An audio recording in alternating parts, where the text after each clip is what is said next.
Good morning, good afternoon, and good evening.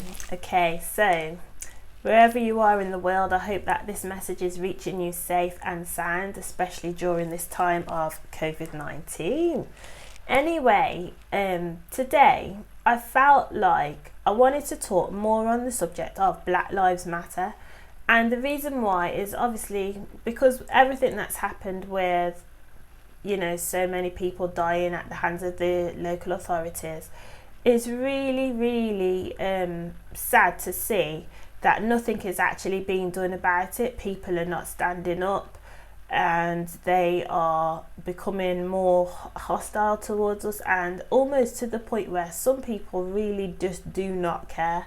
And I can guarantee that if it was the other way around, that the majority of people that you see in hospitals, probably even, and care jobs are the ethnic minority. We are the most caring people that you could ever find in the world. We're there, we want to care, we want to show love, we want to, give you the love that you need. And I think we deserve to actually be treated with the love that we give back out. So I'd say the situation that happened with George was really, really terrible. And the reason why it's terrible, because obviously he should never have died at the hands of the police. But at the same time, so many other people that I saw on social media have turned around and said, well, he did this or he did that. And I'm saying, well, okay then. Everyone has a past. And yeah, he did some bad things in his past. And when he did these things in his past, I'm pretty sure that he went to prison and he paid the price for what he did. Okay, he never took anyone's life, so otherwise he would still be locked up. So what he did was wrong, but he also paid the price for what he did. So when he's came back out of prison and he's now got a job as a security guard, then okay, that's his job. Let him do the job that he's supposed to do. But for him to be killed, no chance. It was bang out of order. Then I'm seeing other stories, literally like thousands of them. I seen one the other day that really hurt me so much. It was about, this kid was about, 12, 13 years old. And he got arrested by the police. And the police put his hand on his face, and the other guy was recording and he says, hey, you don't need to put your hand on him like that. And he was saying, hey, just leave me, leave me. Then the next thing, that obviously they've put the handcuffs on this boy, and the guy says, you can't arrest him, he hasn't got his parents, why are you arresting him? Anyway, the two police officers carried on. Then they put the boy face down on the floor. Then I seen the knee go in the back and I felt sick. And then after that, the guy was shouting, get off him. So they did get off him, but he was still on the floor. Then another set of police, so two more police officers, and now there's 4 police surrounding this little boy. And these 4 police, the other 2 that turned up, guess what they did? They put a plastic bag over the boy's head. Like, he's in handcuffs and he has just had this bag over his head. So it's like, why did you put the bag over his head? And the guy turned around and says, because he might spit. I was like, wow, because he might spit, not because he did spit, but because he might. We're getting labelled so much, for things that we may do, but we actually never did. And I pretty am sure that what's going on in the world is really, really wrong. It's the worst part about it is I don't feel like we're not being stood up for by someone higher. We want someone that's in power to speak up for us. It would be nice if the Queen would do that. We listen to a Queen speech every year and everybody's respectful of the Queen, and we sit there every year at 3:00 waiting for the Queen's speech, and it's interesting and it makes it what Christmas is all about, and it's fantastic. But the thing is, to respect the Queen, really, really respect the Queen. If the Queen wants the respect that, which she has got, but if she wants more respect from her people and her country, then she should stand for her country, for the whole world. To be honest, the whole world really does look up to her. And I think one thing that really made me notice that, you know, the royal family are not that bothered about ethnic minority was when Diana, Princess Diana, the whole world cried when she died. But when she died, I didn't feel like the royal family went to her aid anytime soon. I didn't think she got the attention or medical attention she needed straight away. And I just felt like, okay, I wasn't there, so I can't really comment. But what I can say is what I saw, and I didn't feel like they didn't put the flag up. Like, there was no respect over Diana's death. I just didn't feel that there was. Even on the day that she actually died, not the day she died, the day of her funeral.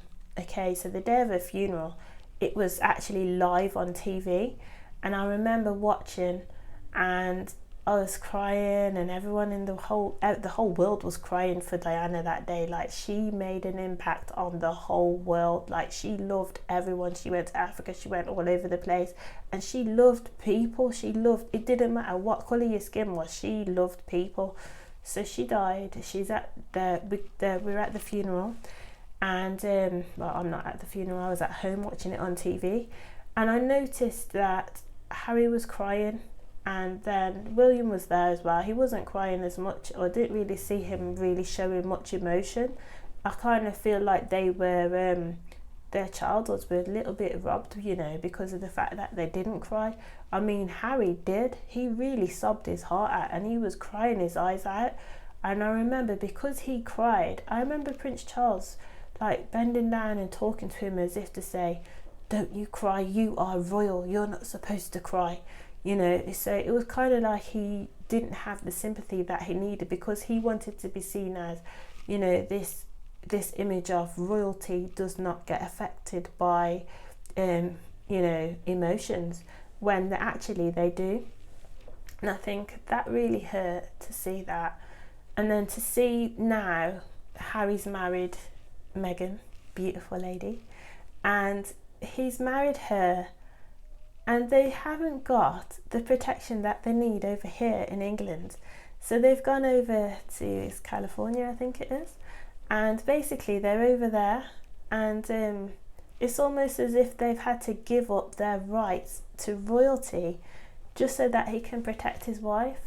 And I think, wow, if the Queen is allowing that, and the unity between Harry and his brother and the whole family, to be honest, is almost as if they're not bothered. I mean, I remember seeing an interview with Camilla, and yeah, she gave that look. When they asked her about Meghan, it was almost as if she could not care less. And I think seeing that look on TV, even though she never said a word, her face said everything. And I think from there, it made sense that Harry and Meghan left England, to be honest, because there was no support for them here. And I think if the Queen actually showed them support and stood up for her own grandson, because he's still her grandson, you know, if she showed that support, then would there really be a problem with this situation of being accepted? Because if the Queen can accept us, then I'm pretty sure that everyone else will start to. It's something that, okay, I was talking to a friend of mine today, beautiful lady, Ava, and she's an older lady, and she basically was talking about in her day when she was growing up how ethnic minorities were not allowed to be in the area, or, you know, it was shunned upon, that it wasn't good for them to be around, and everything around them had to be nice, you know. And I believe obviously that the Queen had to go through this, and it was a way of living for them at that time. And I just want to say that, you know, one thing that really stood out was, obviously she said, "I feel ashamed to be brought up in that environment at that time." And I said, you know something, it doesn't matter, because it wasn't you. And the fact that you're ashamed of it is, you know, is nice, but it's not your fault. And I think the way I met Ava is I met her at church. Okay, so you guys know that I go to this church called All Nations, and the reason why it's called All Nations is because the church is all nations. There's every ethnic minority, every race there that could possibly be there. Everyone that's there is family, basically. Everyone that's there is welcomed. When you go in there and you look on the wall, the first thing that you see is welcome home. And trust me, you do feel like you're back at home. And I have missed church so much over this time, because obviously we haven't been to church, so it's been Zoom meetings and stuff like that, but it's been fantastic. But yeah, welcome home. And one thing I'd say is, I was talking about this Good Samaritan, and everyone knows the story of the Good Samaritan. And I want to say, like, with the Good Samaritan, we can talk about it and say, oh yeah, these two people, like, we're talking about religious people, crossed over the road and carried on about their business and didn't bother helping somebody that was dying on the floor. And I think instead of saying religious leaders, let's look at them as people that were from a different race. And let's pretend that instead of the guy that was beaten up and left for dead on the floor, let's pretend that he is somebody else. So he's not, and the people that are walking past, they're not, they could be royal, or they could just be standard people, but they could be people that are black, white, Asian, whatever they are. And just because of their colour, those two other people that decided to carry on walking didn't want to help this person because it would upset their day.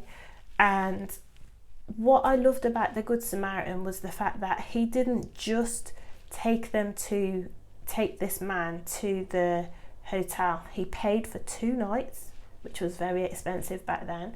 Not only did he pay for 2 nights, but he also paid time out of his own time to look after, dress and keep this man clean.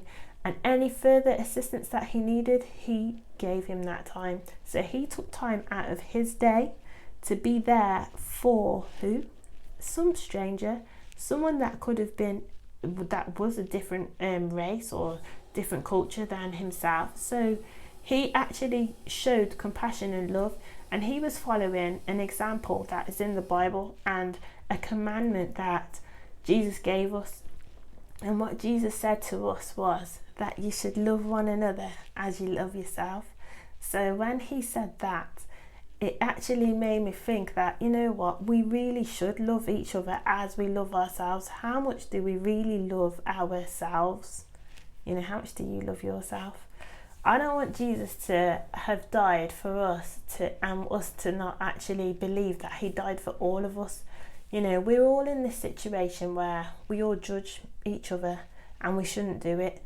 And I think the reason we judge is because of the way we were brought up, and sometimes it's just because of how we've been treated as we've grown up. I mean, I had a conversation with my younger brother, and having this conversation, we were talking about when we were younger, and he said, oh, I remember when you picked me up from school when I was about 5, and there were some people calling us names, and you just said, oh, I said to you, why are they calling us names? And I was like, don't know, just call it them back. I mean, that was my only defense, because what else could I say or do, you know, for my little brother to keep him safe and also to help him to stand up for himself? It was like, well, I didn't have a clue what to do or what to say, so all I said was call him back. And when I think about it, what I said was wrong. And it was wrong because it doesn't hurt, it doesn't help when you retaliate in exactly the same way back.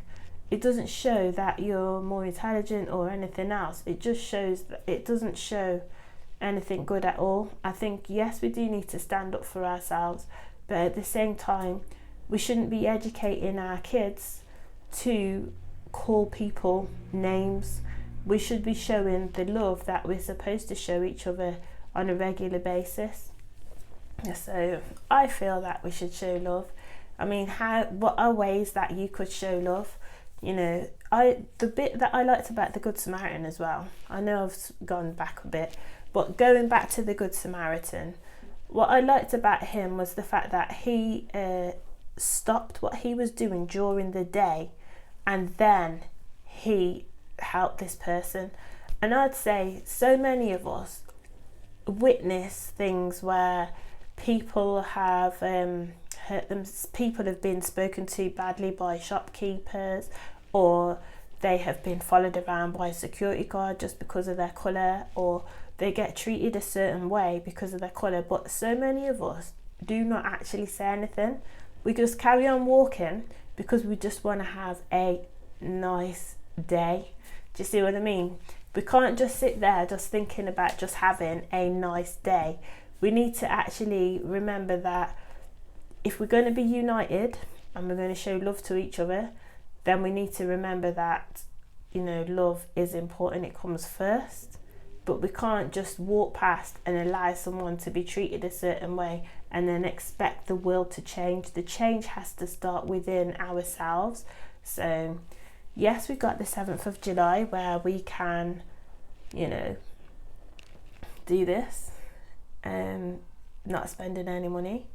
And we would also like it if the Queen or somebody in power would speak up for us and just say, you know what, I'm sorry that you guys went through this. We love you and we want you to feel like you're home. This is still home. This is a nation of all nations. And I think it would be amazing if the Queen said something like this to allow unity, not so then it shows there's unity around us rather than, you know, us being outsiders. We want to feel that we are loved as well, and I don't think that Meghan feels it. I don't think Harry feels it. I don't think Diana felt it. You know, and I definitely don't feel protected by this situation. I don't feel protected. Like, if I go outside and if I see the police, I'm always thinking, oh, are they going to stop me, or are they going to do, what's the excuse going to be this time? I'm not saying that I've been stopped on the road for a long time, but I know that there are people out there that get stopped on a regular basis, and it's wrong. It's not, we're just targeted for no reason, and it's just disgusting. So how can we stop being targeted? We need someone to speak up. I'm sure we do. Who can it be? Suggestions, please. Or even better still, let's do a live chat whenever you feel that you want to. And it'd be great to hear from you guys and actually discuss how we can move forward. One thing I'd like to also add before I close is, you know, all these new educational ideas on Black lives and Black history, not just about slavery but actually Black history itself. I'd say thank you so much for putting the education out there to everyone that's doing it, especially those that are doing it for free, because you're doing it from a good place, and it's nice to know that we can actually have the education and have access to that now. So thank you for that. Thank you to the people who own PlayStation, because they've put it all over their PlayStation that Black Lives Matter, the BBC, the whole world really is coming to unity, and we're all like coming together because we're seeing the actual wicked ways of what the government is doing, and it's wrong. All we need now is the Queen to come forward and just say, you know what, I don't agree with the lives being taken, and for her to stand for us.